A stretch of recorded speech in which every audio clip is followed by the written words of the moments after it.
రాష్ట్రంలో కూరగాయల సాగు విస్తీర్ణం పెంపుపై ఫోకస్ పెంచింది ప్రభుత్వం. 1,00,000 ఎకరాల్లో మాత్రమే సాగు అవుతున్న హార్టికల్చర్ పంటలను వచ్చే ఏడాదిలో మరో 1,00,000 ఎకరాలకు విస్తరించేలా ప్రణాళికలు సిద్ధం చేస్తోంది.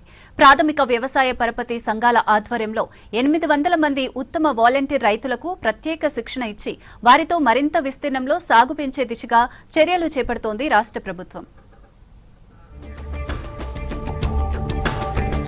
రాష్ట్రంలో కూరగాయల డిమాండ్ రోజురోజుకు పెరుగుతోంది. అయితే సాగు విస్తీర్ణం మాత్రం తగ్గింది. గతంలో 3 లక్షల ఎకరాల్లో సాగు అయిన హార్టికల్చర్ క్రాప్స్ ఇప్పుడు కేవలం 1,00,000 ఎకరాలకు పరిమితమైంది. ఈ పరిస్థితిని మార్చేందుకు ప్రత్యేక కార్యాచరణ ప్రణాళిక రూపొందించింది రాష్ట్ర ప్రభుత్వం. రాష్ట్రంలోని 900కు పైగా ఉన్న ప్రాథమిక వ్యవసాయ పరపతి సంఘాలతో 800 మంది రైతులను కూరగాయల సాగు వాలంటీర్లుగా ఎంపిక చేయనున్నారు. వీరికి ఆధునిక సాగు పద్ధతులు, నాణ్యమైన విత్తనాల ఎంపిక, సమతుల్య ఎరువుల వినియోగం, నీటి నిర్వహణ, మార్కెటింగ్ విధానాలపై ప్రత్యేక శిక్షణ ఇవ్వనున్నారు.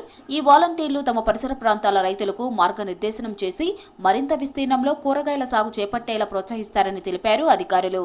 ఈ 1 ఇయర్లో నెక్స్ట్ 1 ఇయర్లోనే మన రాష్ట్ర ప్రభుత్వము ఇప్పుడు 1 lakh ఉంటే ఇంకొక 1 lakh ఎకర్స్ యాడ్ చేయాలనేటువంటి ఇంప్లిమెంటేషన్ ప్లాను అవన్నీ కూడా తయారు చేసుకోవడం జరిగింది. దీనికి హార్టికల్చర్ యూనివర్సిటీ, తర్వాత హార్టికల్చర్ డిపార్ట్మెంటు, తర్వాత ఫస్ట్ టైము కోఆపరేషన్ డిపార్ట్మెంట్ కూడా దీంట్లో మనం ఇన్వాల్వ్ చేయడం జరుగుతూ ఉంది.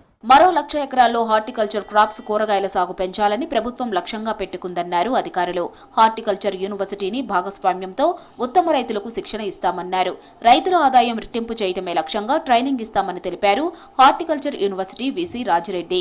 వ్యవసాయ హార్టికల్చర్ ఉద్యాన పంటలకు పెద్దపీట వేయటం అనేది జరుగుతూ ఉంది.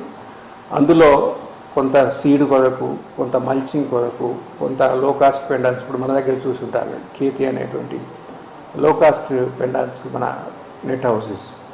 సో దానికి తోడుగా farm pond technology, farm ponds కూడా మనకు వాటర్ను సేవ్ చేసుకొని దాన్ని మళ్ళీ బంప్ చేసుకోవడానికి కూడా ఆ విధంగా మార్కెటింగ్ కూడా ఒకటి మంచి సూచన రైతులు ఇవ్వడం జరిగింది.